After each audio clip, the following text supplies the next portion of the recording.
Well, good morning, everybody. Today it is September 8th, 7:45 a.m. We got a bit of a late start to this morning.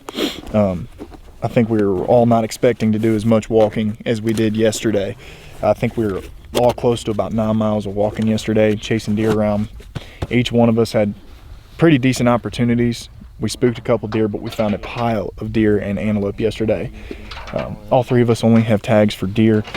But anyway, this morning, like I said, we got a bit of a late start. We slept in, and we decided to drive back on a track to put us deeper into public land than we've been so far. Yesterday, we walked about 1 mile or 2 miles back, but just between all the walking that we did to get back to the truck and then making moves on deer, we just put the miles under the boots. Now today, we're heading back to a peak that Keith and I went to last year.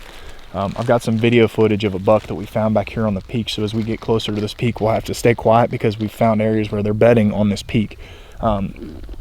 So far, I think this is one, I say out of the 3 years I've been hunting this park, this is definitely the best year we've had so far. I've found mule deer every year we've come out here, but this year, as far as day one goes, I don't think I've ever seen that many quality bucks as far as antelope and mule deer go in one day. So pretty optimistic. We did pass a hunter. He had a bow case in the back of his truck bed that was parked basically due east of where we are out today, so we're farther west of him. The peak we're going to this morning is right back here. We got about a 3/4 of a mile walk, so I gotta get the crossbow out, get it loaded up on the pack, and then we're going to be taking a short stroll to the top of this peak, and we'll see you guys up there. Stay tuned. And I'll be doing the spot and stalk. I smoked him. Oh, I don't know how to make it. Oh guys, it's October 18th. I'm very pleased with this buck, especially for my first buck of my dub.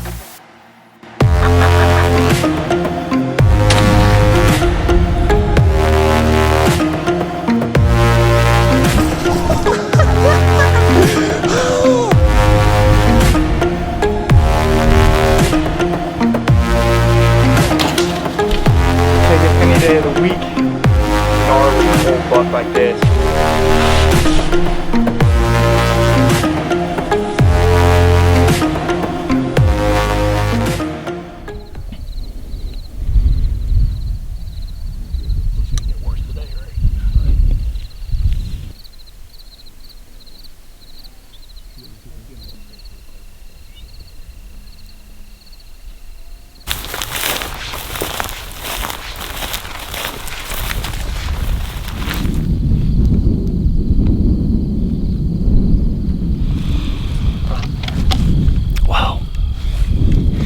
About 9:05 a.m. We've been glassing for probably, I'd say 15-20 minutes. Jacob on the way in picked up a group of pronghorn over here to the north of us, and it's a pretty decent herd. I think it's the same herd that I found yesterday.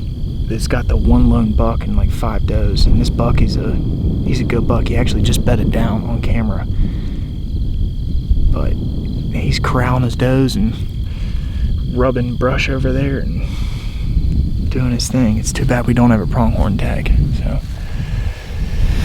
we got the spotting scopes out, 3 sets of binos, and I think we're fixing to sit here at least till I'd say noon or 1, and then if we haven't seen anything, talk it over on what we want to do. But we didn't start to see really good mule deer movement until noon yesterday, which is a shocker being that it's been so warm. So today we're taking the Remy Warren tactic. We're facing the sun and glassing the shady sides of the slope, looking at all the dead and alive yucca plants, hoping that one's bedded against it. We watched 2 bucks yesterday that Jacob found bed right up against some yuccas, so hopefully we see him get up and do the same thing. I think what causes these deer to move in midday is just the fact that as the sun's moving, the shade's moving, and I think the wind changes too, and these bucks just want a specific wind direction with a specific amount of sun and shade. So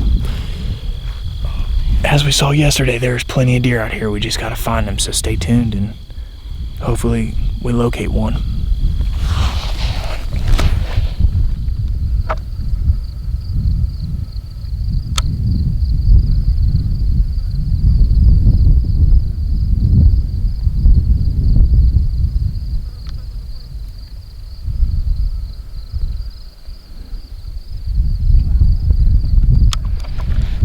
Hey. I'll bet you that's the group we saw at the road.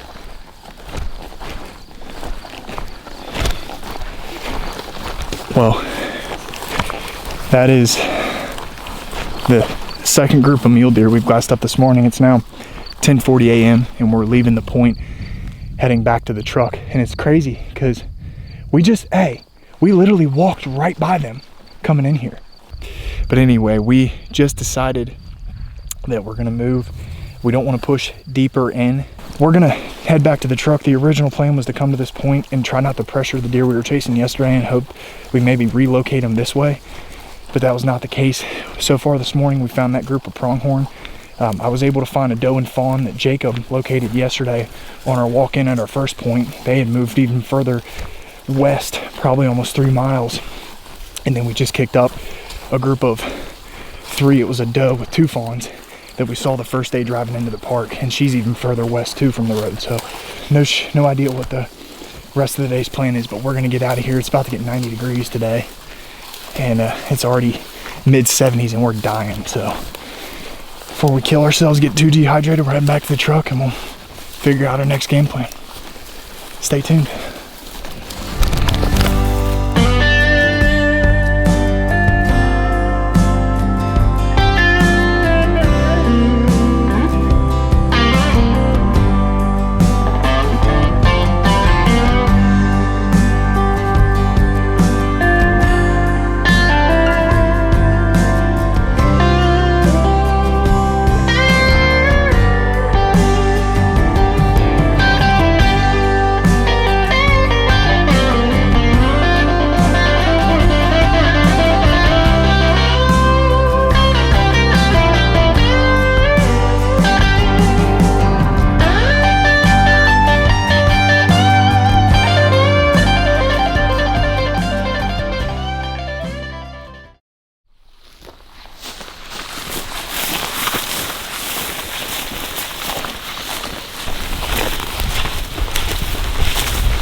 Well, good morning, everybody.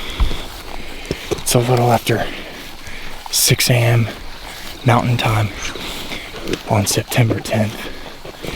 Keith, Jacob, and I were back here in the Sandhills from our recent adventures yesterday.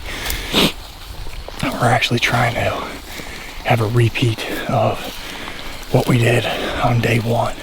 So we came back to the exact peak we started out on day 1, and I think the plan, as long as the clouds to the south of us move off, is to go to the peak where we found all the mule deer later in the day.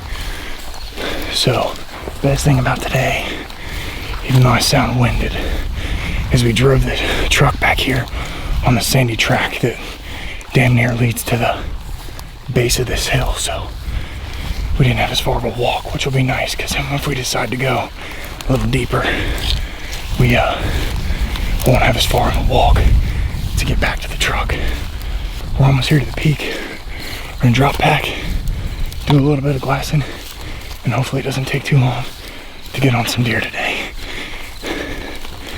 Guys, without further ado, stay tuned.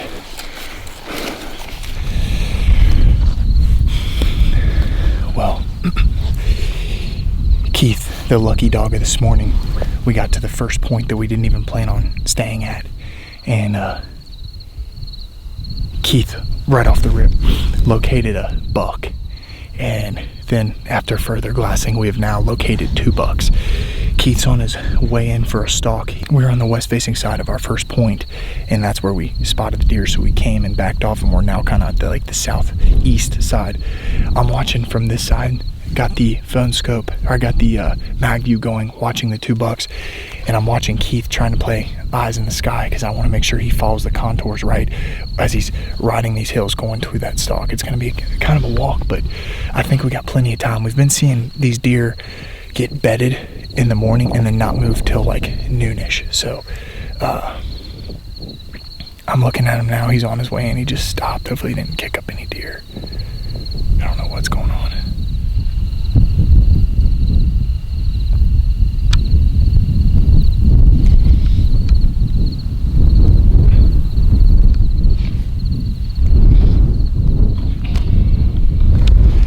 Well, Keith got, I would say, about 50% of the way through his stalk, and for some reason the bucks have stood up and they're looking at something. I'm not exactly sure what's going on, but they're looking away and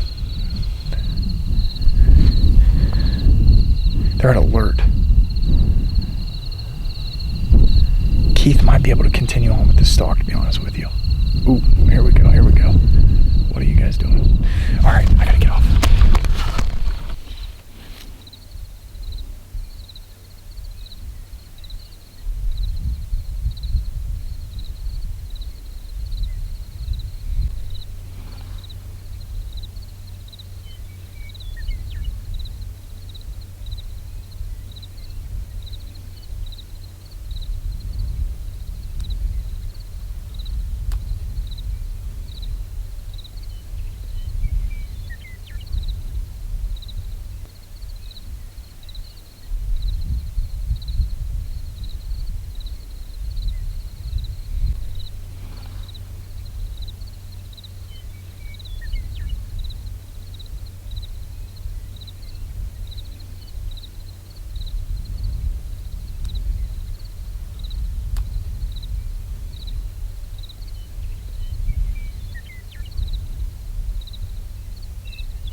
Got my exercise goal for today.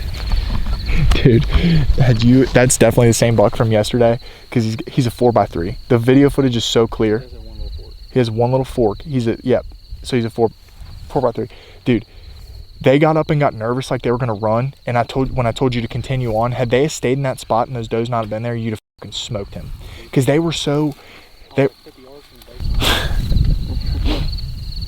yeah, you had those does not have been there, you'd have killed that buck. Fucking does. Literally, it's been does every fucking time.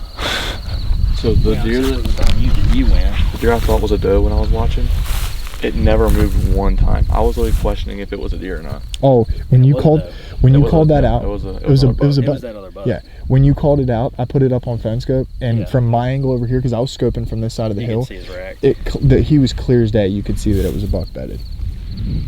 That was probably the most thought out stalk, and I knew, man, dude, I don't even know what to say to that. They were positioned perfect, but you can't. I mean, and I get it. If you can't count on does being there, you can't see. No. I think that we should just assume there's always more deer or something. Oh yeah, I mean, he said that when he was planning the stalk. He's like, we're glassing it. I'm like, that's not, like, he's like, that's not, definitely not the only buck. And then you said that, and we were over here talking of his plan, because dude, we thought out his stalk. I said there's no way that's the only deer. We sat over here for at least 10 minutes talking about how perfect. I mean, you had the perfect trail. Yeah, and I was able to follow it easy. Other than that one, when I got down there, there's a little hill adjacent to where I think that is a wrap here on day 4. And I think the trip is coming to a close. I'm not exactly sure if we're gonna stick it out for a full 6 days. It has been an exhausting trip. I just added up my miles based on my Garmin watch. I'm at 39.6 miles. So by the end of this day, I should hit 40 miles by the time I get back to camp in 4 days. So that's a lot. And out here in the Sandhills, I mean, you guys can see the terrain we're walking on. It's no joke, especially when sand slips out from underneath your feet. But I mean, the amount of encounters we had this morning, I feel like I'm definitely getting better at locating the deer out here and getting stalking opportunities at these deer. But it's still tough, man. This terrain, especially on public land, when you have other people out here, this is by far one of the hardest hunts I think you could do as a first time out west hunt. And over the years, I've just become obsessed with this, even though it's so challenging.